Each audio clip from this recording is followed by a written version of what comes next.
श्री गुरुवे नमः। बाबा जी कहो चैनल पर आप सभी मित्रों का आज की चर्चा में मैं स्वागत करता हूं। आदरणीय मित्रों, जैसा कि आप जानते हैं, बाबा जी कहो चैनल पर हम स्वर विज्ञान से संबंधित सीरीज चला रहे हैं। पिछली जो हमारी चर्चा थी वह बैसाख माह की तृतीया, जिसको अक्षय तृतीया भी कहते हैं, जो 30 अप्रैल को पड़ रही है, उस संबंध में मैंने चर्चा की थी कि सूर्योदय के समय बैसाख माह की तृतीया के दिन आप अपने स्वर को देखें। आपके स्वर में कौन सा आपका स्वर उस समय बह रहा है, उसमें कौन सा तत्व बह रहा है, उससे आप अपने पूरे वर्ष का लाभ हानि का विचार कर सकते हैं। आज भी मैं एक बहुत महत्वपूर्ण चर्चा लेकर आया हूं। वह चर्चा है काल की गणना से संबंधित। आदरणीय मित्रों, भगवान शिव ने माता पार्वती से कहा है स्वर विज्ञान की चर्चा करते हुए कि हे देवी, यदि स्वर विज्ञान को कोई साधक साध ले तो काल पर भी उसकी पकड़ हो जाती है, यानी कि उसको काल भी अपना ग्रास नहीं बना सकता। मृत्यु भी उसकी इच्छा से ही होगी, उसकी अनिच्छा से मृत्यु भी नहीं उसकी हो सकती। जो साधक स्वर विज्ञान को पूरे तरीके से साध ले। स्वर विज्ञान जो शास्त्र है उसमें आधा जो शास्त्र है वह भरा पड़ा है केवल काल की गणना से। कब आपका कौन सा स्वर बह रहा हो, कौन सा तत्व बह रहा हो, उस समय मनुष्य के जीवन की स्थिति क्या होगी, इसको कहते हैं काल गणना।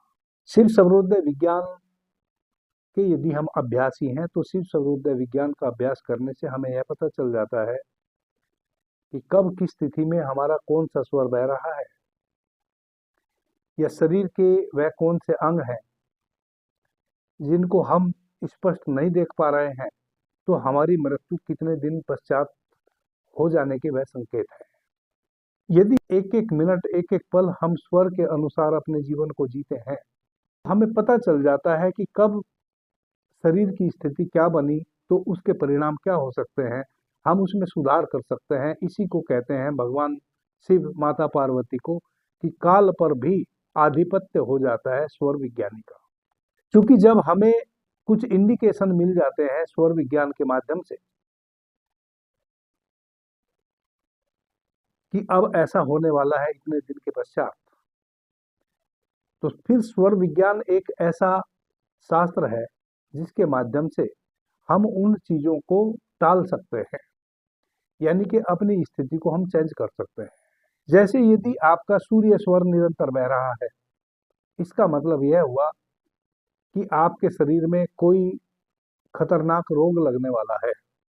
यदि आपने पता चल जाए कि अब सूर्य स्वर निरंतर बह रहा है, वह हमें इंडिकेशन दे रहा है, इशारा कर रहा है कि आप फला व्याधि से ग्रस्त होने वाले हैं और उसमें आपकी मृत्यु भी हो सकती है, तो हम अपने सूर्य स्वर को बंद कर सकते हैं और विपरीत स्वर को सक्रिय कर सकते हैं।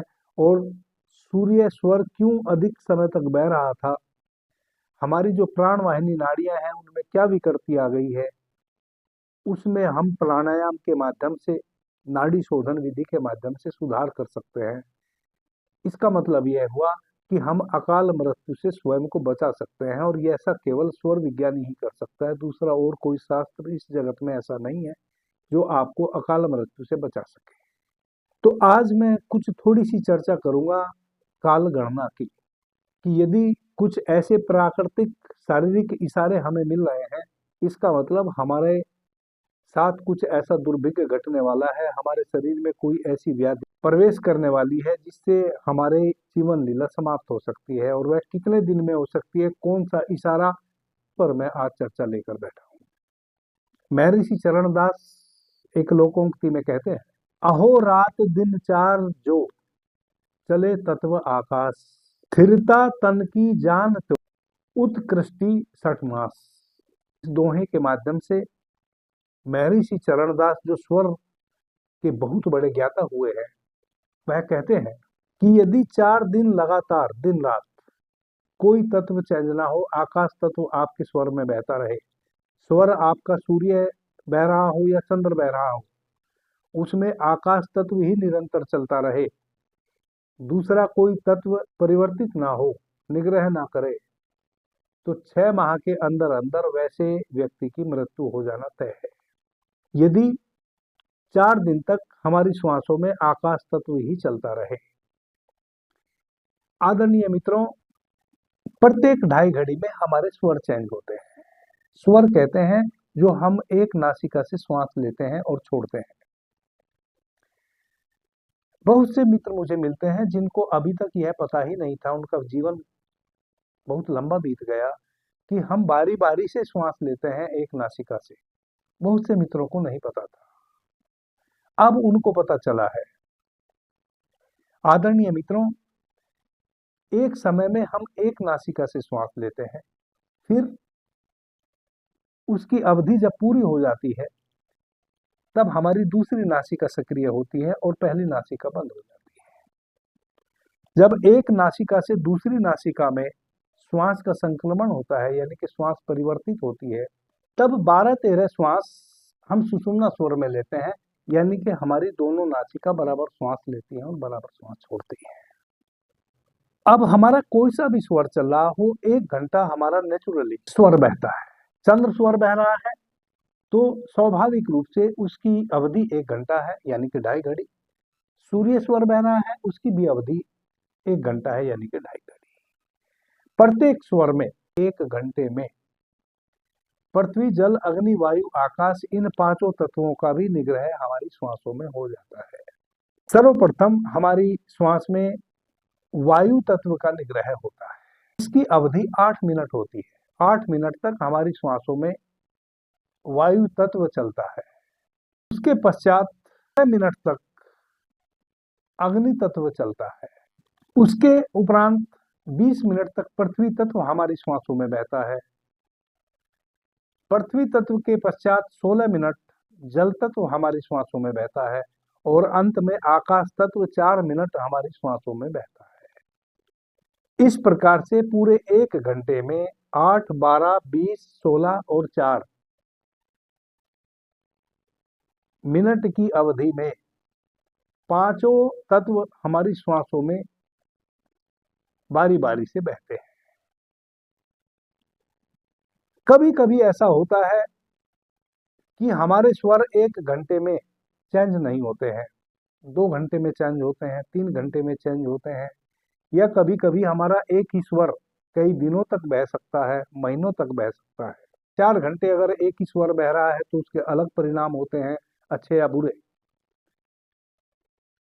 8 घंटे बह रहा है तो अलग परिणाम होते हैं, एक पूरा दिन बह रहा है तो अलग परिणाम होते हैं, एक दिन रात पूरा बह रहा है तो अलग परिणाम होते हैं, 2 दिन या उससे अधिक समय तक दिन रात एक ही स्वर बह रहा है तो उसके अलग परिणाम होते हैं। वह सब पीछे हम चर्चा कर चुके हैं। कुछ चीजें बची हुई हैं जिसको मैं आगे चर्चा में लाने वाला हूँ। इसी प्रकार से जैसे स्वर कभी कभी एक ही स्वर निरंतर बहुत समय तक बह सकता है, इस प्रकार से कभी कभी तत्व भी अपने कर्मों अनुसार ना बह के कोई एक तत्व लंबे समय तक हमारी श्वासों में बह सकता है। जैसे अभी यदि चंद्र स्वर मेरा चल रहा है और चंद्र स्वर में अग्नि तत्व बह रहा है, उसके पश्चात स्वर सूर्य स्वर में परिवर्तित हो गया तो सूर्य स्वर में भी फिर अग्नि तत्व ही बहने लगे। फिर चंद्र स्वर में श्वास परिवर्तित हो गई, फिर उसमें भी अग्नि तत्व ही बहने लगे।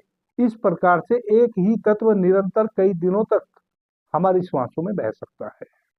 तो महर्षि चरणदास, जो कि स्वर के बहुत बड़े ज्ञाता थे, वह इस दोहे के माध्यम से कहते हैं कि यदि 4 दिन और रात आकाश तत्व, जिसको केवल 1 घंटे में 4 मिनट बहना चाहिए आपके स्वर में, वह निरंतर बह रहा हो 4 दिनों तक, रात्रि में भी और दिवस में भी, बीच में और दूसरा कोई तत्व 1 सेकंड के लिए भी ना बहे, आकाश तत्व ही निरंतर बहता रहे, तो महर्षि चरणदास कहते हैं कि वैसे व्यक्ति की मृत्यु 6 माह में हो जाएगी। 6 माह से अधिक वह व्यक्ति नहीं जिएगा।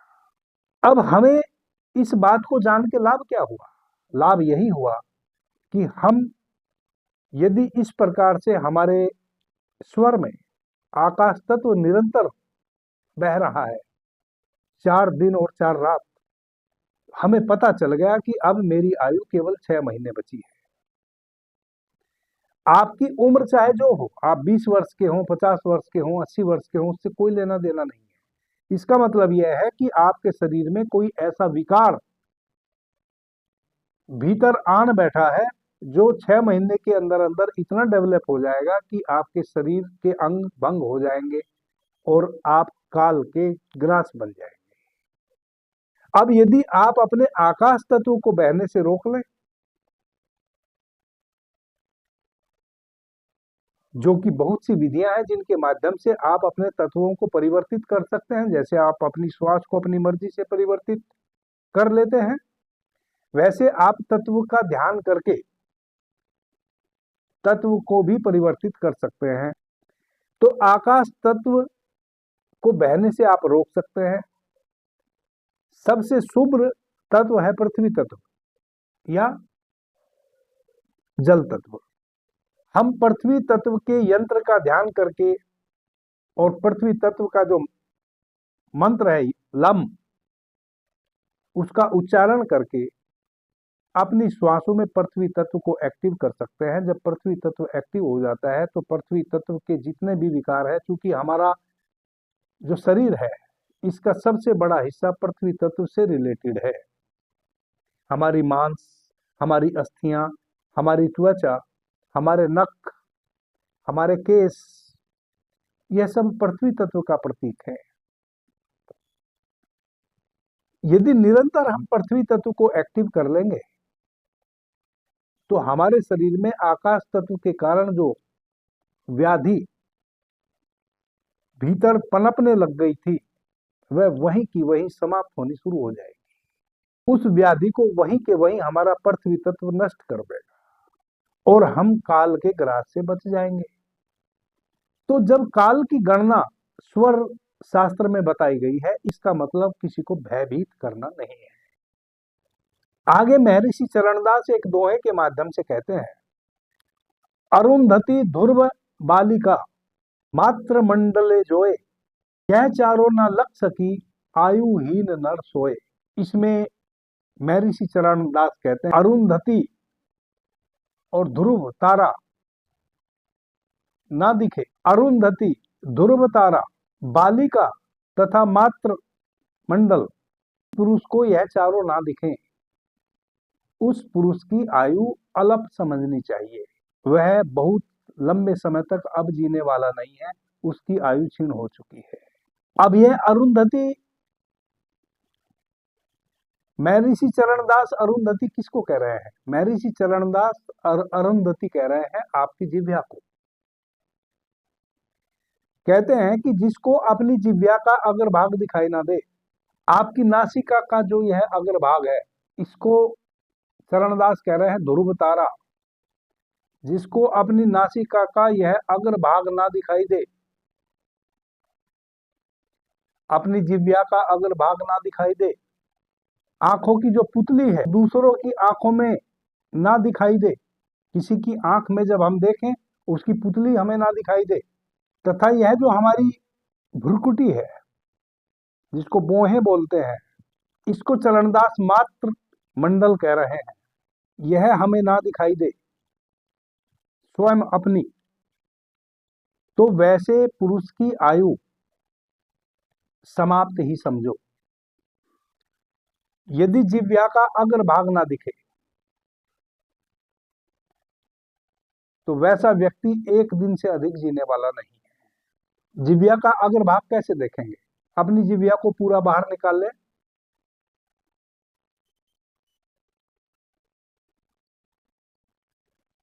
और अपनी आंखों से अपनी जिह्वा के अग्रभाग को देखने की कोशिश करें। अगर नहीं दिखती है तो 1 दिन से अधिक वैसा व्यक्ति जीवित नहीं रह सकता, उसकी आयु केवल 1 दिन की बची है। यदि नासिका का अग्रभाग ना दिखाई दे, अपनी नासिका के अग्रभाग को अपनी दोनों आंखों से यहां ध्यान लगाएं और देखें कि यह अग्रभाग दिख रहा है कि नहीं।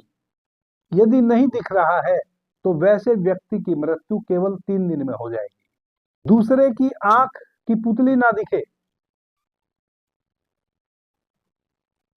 तो 5 दिन में मृत्यु तय समझें। और यदि अपनी भ्रुकुटी ना दिखे, अब भ्रुकुटी कैसे देखेंगे? आप अपनी भ्रुकुटी को जब देखने की कोशिश करेंगे, आपकी जो आई है वह यहाँ कोने में आ जाएगी, आपकी पुतलियां यहाँ कोने में आ जाएगी।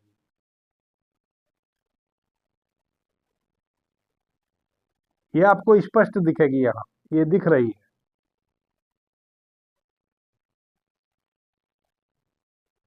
इस प्रकार से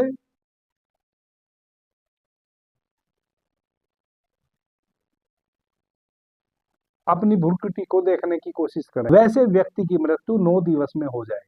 9 दिन से अधिक वैसा व्यक्ति नहीं जिएगा जिसको अपनी भ्रुकुटी ना दिखे। एक श्लोक में महर्षि चरणदास कहते हैं, लघु नेति बड़ी नेति फुनी वायु स्रव समकाल होए दिवस तब ते हनी काय स्थिति बुध भाल। बड़ी महत्वपूर्ण बात चरणदास जी कह रहे हैं कि जब छोटी नेति का मतलब है, लघु नेति का मतलब है पेशाब जाना, मूत्र त्याग करना, लघु शंका करना, और बड़ी नेति का मतलब है पाखाना जाना, लैट्रिन जाना। महर्षि चरणदास इस श्लोक के माध्यम से कह रहे हैं कि जब आप छोटी नेति के लिए जाएं, लघु नेति के लिए जाएं या बड़ी नेति के लिए जाएं, यानी कि आप लघु शंका करने जाएं और लघु शंका के लिए बैठे तो सोच के तो गए हैं आप लघु शंका करने, लेकिन लघु शंका के साथ साथ आपको वायु डिस्चार्ज होने लगे गुदा मार्ग से और बड़ी नेति भी आ जाए साथ में, जबकि पहले से आपको बड़ी नेति का या आपके पेट में कोई वायु बनी थी, वैसी आपको कोई शंका नहीं थी। आपने तो खाली छोटी नेति जाना था, लघु नेति जाना था। आपने तो लघु शंका के लिए, पेशाब करने के लिए आप बाथरूम में गए और बैठे। मूत्र त्याग के समय वायु डिस्चार्ज हुई और उसके साथ साथ मल भी बाहर आ गया, मल त्याग भी होने लगे, यानी कि बड़ी नेति भी आ जाए। यदि ऐसे लक्षण किसी मनुष्य को हैं तो वह 10 दिन से अधिक नहीं जीवित रह पाएगा। अगले श्लोक में महर्षि चरणदास कहते हैं, गाज बीज दो नहीं मेघ न खंचे धार काग वास आवास तस हंसा गमन विचार।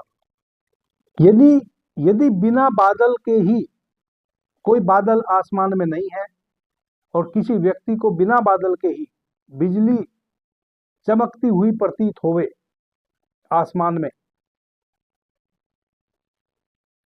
और उसकी घर की मुंडेर पे कौवे मंडराए, तो समझ लेना चाहिए कि वैसे व्यक्ति की मृत्यु सन्निकट है। एक श्लोक में महर्षि चरणदास कहते हैं, अष्ट पहर जो भान घर चले निरंतर वाय 3 बरस का जीवना अध की रहे न खाए। महर्षि चरणदास कहते हैं, यदि 8 प्रहर तक 24 घंटे दिन रात आपका सूर्य स्वर ही चलता रहे, एक क्षण के लिए भी स्वर बदले ना, तो वैसे व्यक्ति की आयु केवल 3 वर्ष बची है। चले निरंतर पिंगला 16 प्रहर प्रमाण 2 बरस काया रहे पीछे जावे प्राण। इस श्लोक के माध्यम से महर्षि चरणदास कहते हैं, जिस व्यक्ति का सूर्य स्वर 48 घंटे निरंतर बहता रहे, एक क्षण के लिए भी दूसरे स्वर में परिवर्तित ना हो श्वास से, यानी कि चंद्र स्वर एक क्षण के लिए भी पूरे 48 घंटे में ना बदले, 48 घंटे निरंतर सूर्य स्वर ही बहे, तो वैसे व्यक्ति की आयु 2 वर्ष ही बाकी बची है, वैसा जानना चाहिए। आगे एक श्लोक में कहते हैं, भान निरंतर जो चले रात दिवस दिन रात बरस एक ही होए फुनी दीरथ निद्रा लीन। कहते हैं कि जिस व्यक्ति का 3 दिन निरंतर सूर्य स्वर ही बहता रहे दिन रात, एक क्षण के लिए भी चंद्र स्वर में परिवर्तित ना हो, यानी कि आपका बाएं नासिका से एक क्षण के लिए भी श्वास ना आए, निरंतर आपका सूर्य स्वर ही बहता रहे 3 दिन और 3 रात, वैसे व्यक्ति की आयु केवल 1 वर्ष बची है, वैसा जानना चाहिए। इस प्रकार से महर्षि चरणदास कहते हैं कि यदि 16 दिन लगातार दिन रात सूर्य स्वर ही बहता रहे, चंद्र स्वर बीच में एक बार भी ना सक्रिय हो, वैसे व्यक्ति की आयु 1 माह की समझनी चाहिए। एक श्लोक के माध्यम से कहते हैं, मास एक अहिर्निश वहे सूरज सुर मन माही, 2 दिनों का जीवना या में संसार नाही। इस श्लोक के माध्यम से महर्षि चरणदास कह रहे हैं कि यदि 1 माह निरंतर सूर्य स्वर बहता रहे, बीच में एक क्षण के लिए भी चंद्र स्वर सक्रिय ना हो, तो वैसे व्यक्ति की आयु 2 दिन की ही बची है, वैसा व्यक्ति 2 दिन से अधिक जीवित नहीं रह पाएगा। आगे कहते हैं कि चले निरंतर सुषुम्ना 5 घड़ी सुरभाल, 5 घड़ी सुषुम्ना चलत होए मरण तत्काल। इसमें महर्षि चरणदास कह रहे हैं कि यदि 5 घड़ी, 2.5 घड़ी का 1 घंटा होता है, 5 घड़ी का मतलब होता है 2 घंटे, निरंतर आपका सुषुम्ना स्वर बहे, यानी कि दोनों नासिका से आप बराबर श्वास ले रहे हो और छोड़ रहे हो, और फिर कुछ क्षण के लिए आपकी श्वास बिल्कुल ठहर जाए, बिल्कुल शिथिल हो जाए, और फिर 5 घड़ी आपका सुषुम्ना स्वर बहे, तो वैसा व्यक्ति तत्काल मृत्यु को उपलब्ध हो। एक श्लोक के माध्यम से कहते हैं महर्षि चरणदास कि ना चंद्र स्वर बह रहा हो, ना सूर्य स्वर बह रहा हो, और ना सुषुम्ना स्वर बह रहा हो, यानी कि आप नासिका से श्वास ले ही ना रहे हो, मुंह से श्वास लेना शुरू कर दें, वैसे व्यक्ति की मृत्यु 4 घड़ी के अंदर हो जाएगी, लगभग 1.5 घंटा, 1.5 घंटे में वह व्यक्ति मर जाएगा। यदि उसकी नासिका से श्वास ना आ रहा हो, कोई सी भी नासिका से ना सुषुम्ना स्वर बह रहा हो, ना चंद्र स्वर बह रहा हो, ना सूर्य स्वर बह रहा हो, मुंह से श्वास लेना और छोड़ना शुरू कर दिया हो, वैसा व्यक्ति 4 घड़ी के अंदर अंदर देह को त्याग देगा। 2.5 घड़ी का 1 घंटा होता है, लगभग 1.5 घंटे की उसकी आयु बची है। और मैं एक शुभ श्लोक के साथ इस चर्चा का अंत करूंगा। एक श्लोक में महर्षि चरणदास कहते हैं, दिन में तो शशि स्वर चले,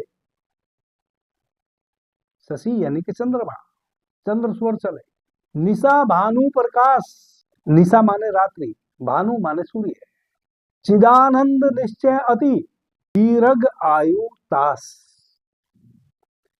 इस दोहे के माध्यम से महर्षि चरणदास कहते हैं कि जिस साधक का, जिस व्यक्ति का दिन में तो निरंतर चंद्र स्वर बहे पूरा दिन, और रात्रि में सूर्य स्वर बहे पूरी रात्रि, वैसा व्यक्ति दीर्घ आयु को उपलब्ध होता है। शिव सर्वोदय विज्ञान में भगवान शिव कहते हैं कि वैसा व्यक्ति 120 वर्ष जीवित रहता है, जिसका दिन में चंद्र स्वर बहे और रात्रि में सूर्य स्वर बहे। जितने प्रकार मैंने बताए हैं, इसके अनुसार कोई उल्टा स्वर चल रहा है, स्वर विज्ञान के अनुसार जो व्यक्ति अपनी जिह्वा के अग्र भाग को नहीं देख पा रहा है, जो व्यक्ति अपनी नासिका के अग्र भाग को नहीं देख पा रहा है, जो व्यक्ति अपनी भौहों को नहीं देख पा रहा है, जो व्यक्ति अपनी पुतली को दूसरे की आंख में नहीं देख पा रहा है, कारण जिसकी काल गणना इन श्लोकों के माध्यम से मैंने बताई, वह अपने स्वर को परिवर्तित कर सकता है, अपने तत्वों को परिवर्तित कर सकता है, और दीर्घ जीवन को, दीर्घ आयु को उपलब्ध हो सकता है। वह स्वर विज्ञान की प्रैक्टिस करके, स्वर विज्ञान को साध कर, दिन में चंद्र स्वर और रात्रि में सूर्य स्वर का अभ्यास करते हुए दीर्घजीवी हो सकता है। जिनको यह सब नहीं दिखाई दे रहा है, वह भी यदि उनको नाड़ी शोधन विधि का अभ्यास कराया जाए तो वापस से अपनी नासिका का अग्र भाग दिखाई देने लगेगा। वैसे व्यक्ति को यदि नाड़ी शोधन विधि का अभ्यास हम कराएं, हमारे भीतर जो 72,000 प्राणवाहिनी नाड़ियां हैं, इसका मतलब प्राणवाहिनी नाड़ियां निष्क्रिय हो गई है, प्राण तत्व भीतर नहीं जा रहा है। श्वास के साथ ही, निश्वास के साथ ही प्राण तत्व भी वापस आ जा रहा है। हमारी 72,000 प्राणवाहिनी नाड़ियों में प्राण का प्रवाह नहीं हो रहा है। इस कारण से हम अपनी नासिका के अग्र भाग को या अपनी जिह्वा के अग्र भाग को या अपनी बाहों को नहीं देख पा रहे हैं या अपनी पुतलियों को नहीं देख पा रहे हैं। यदि ऐसे व्यक्ति को दूसरा व्यक्ति सहयोग करके नाड़ी शोधन विधि का अभ्यास कराए तो उनको वापस से अपनी नासिका का अग्र भाग दिखाई देने लग जाएगा और वह काल के ग्रास से बच जाएंगे। आदरणीय मित्रों, यह जगत को हम मृत्यु लोक कहते हैं। यह जो जन्म लिया है उसका मरना तय है, लेकिन मनुष्य की एक आयु है, 120 वर्ष निर्धारित आयु है मनुष्य की। उससे पहले यदि हम किसी व्याधि के कारण या किसी अनहोनी से देह त्याग करते हैं, उसको कहा है अकाल मृत्यु। स्वर विज्ञान हमें अकाल मृत्यु से बचाता है। मरना तो सबको है। इतने बड़े पेड़ पौधे पहाड़, इनको भी मरना है। जिस नदी से आज कल कल जल की धारा बह रही है, चाहे 1000 वर्ष बाद वह धारा बहनी बंद हो, उस नदी को भी मरना है। उसका भी जल स्रोत एक दिन सूख जाएगा। जहां आज समुद्र है, वह समुद्र भी कल सूख जाएगा। जो हिमालय पर्वत अभी शिशु की तरह जवान है, वह भी एक दिन बूढ़ा होगा। जैसे अरावली पर्वत बूढ़ा हो गया है, जैसे विंध्याचल पर्वत बूढ़ा हो गया है, वैसे ही हिमालय पर्वत भी कल बूढ़ा हो जाएगा। और जब बूढ़ा हो जाएगा तो उसको भी खंडित होना है। लेकिन हिमालय पर्वत की अपनी एक आयु है, ना जाने वह लाख वर्ष के पश्चात बूढ़ा होगा कि 10 लाख वर्ष के पश्चात बूढ़ा होगा। वैसे ही प्रत्येक जीव की, प्रत्येक वनस्पति की, प्रत्येक पेड़ पौधे की, प्रत्येक प्राणी की एक निश्चित आयु है। उस निश्चित आयु से पहले जब हमारी मृत्यु किसी व्याधि से या एक्सीडेंटल हो जाती है, उसको हम कहते हैं अकाल मृत्यु। स्वर विज्ञान आपको एक्सीडेंट होने से भी बचाता है और व्याधिग्रस्त होने से भी बचाता है। जब आप अपनी स्वर के अनुसार अपने घर से निकलते हैं, स्वर के अनुसार कार्य करते हैं, तो आपके समक्ष कोई दुर्भिक्ष नहीं घटता, यानी कि कोई एक्सीडेंट आपका कभी हो नहीं सकता।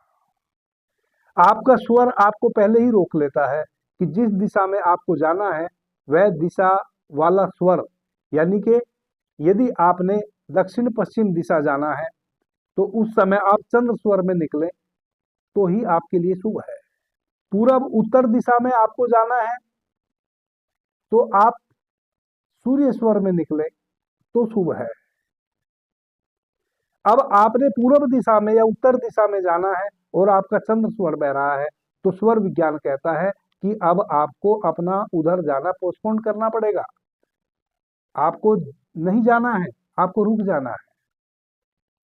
यदि आप स्वर विज्ञान के अनुसार स्वयं को रोक लेते हैं तो आप दुर्भिक्ष होने से बच जाएंगे। मरना तो सबको है, लेकिन हमारी जो एक निश्चित आयु है, हम उस निश्चित आयु तक जिए। और क्यों जिए, उसके पीछे भी एक लॉजिक है, उसके पीछे भी एक साइंस है।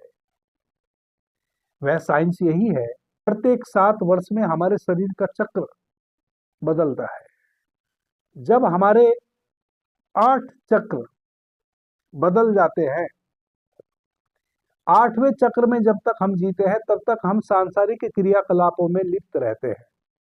जैसे ही हम 9वें चक्र में प्रवेश करते हैं, तैसे ही हमें उस परमपिता परमात्मा का स्मरण आना शुरू हो जाता है, जिसने हमें इस धरा पे भेजा था। फिर जब 10वां चक्र में हम प्रवेश करते हैं, तब तक हमें पूरी तरह उस परमपिता परमात्मा का स्मरण होने लगता है। हमारे भीतर दिव्यता आने लगती है, धन्यता आने लगती है। हम सूक्ष्म उन तरंगों को पकड़ना शुरू कर देते हैं जो परमात्मा के द्वारा, जो ब्रह्मांड के द्वारा, जो यूनिवर्स के द्वारा निरंतर हम पे बरस रही है। इस प्रकार से 120 वर्ष की आयु आते आते हम उस परमपिता परमात्मा को धन्यवाद कहने के योग्य हो जाते हैं कि तूने अच्छा खेल खेला, मैं जान गया हूं तू कौन है, मैं कौन हूं। फिर आपकी कभी भी मृत्यु नहीं होती। भगवान शिव कहते हैं कि वैसा व्यक्ति काल को भी अपने वश में कर लेता है। इसका मतलब क्या हुआ?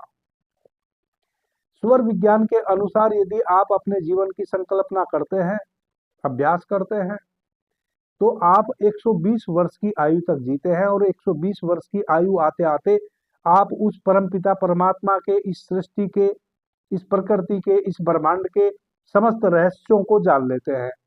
और जब आप इस सृष्टि के सारे रहस्य को जान लेते हैं, तब आपकी जो मृत्यु होती है, फिर वह आपकी मृत्यु नहीं होती, फिर वह इस शरीर की मृत्यु होती है।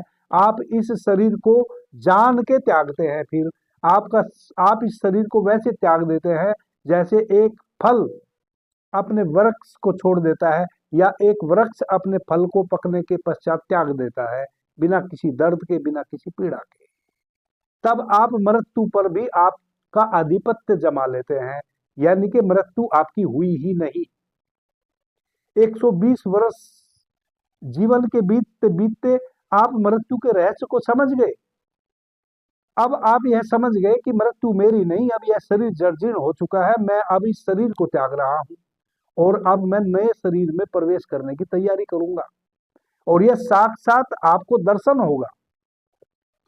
यह कोई किताबों में पढ़ी हुई बात आपके लिए नहीं रह जाएगी, यह किसी संत महात्मा से सुनी हुई बात आपके लिए नहीं रह जाएगी, यह केवल शास्त्रोक्त बात नहीं रह जाएगी। आप स्वयं अपने शास्त्र बन चुके होंगे, आप स्वयं गीता और रामायण बन चुके होंगे। तब तक आपको पता चल चुका होगा अपने शरीर के भीतर बसे उस परमात्मा का, अपनी उस आत्मा का, जिसकी कभी मृत्यु नहीं होती है। और जैसे ही आप उसमें प्रवेश कर जाते हैं जिसकी कभी मृत्यु नहीं हुई, आप मृत्यु से, आप काल के ग्रास से बच गए। आपने देह को अपनी मर्जी से छोड़ दिया कि अब जाओ, तुम्हारी जरूरत नहीं, अब तुम जर्जीर्ण हो चुके हो, अब मैं किसी नए वस्त्र की खोज में निकलता हूं। अभी के लिए इतना ही। आपने मुझे ध्यान से, प्रेम से सुना, उससे मैं बहुत अनुग्रहित हूं।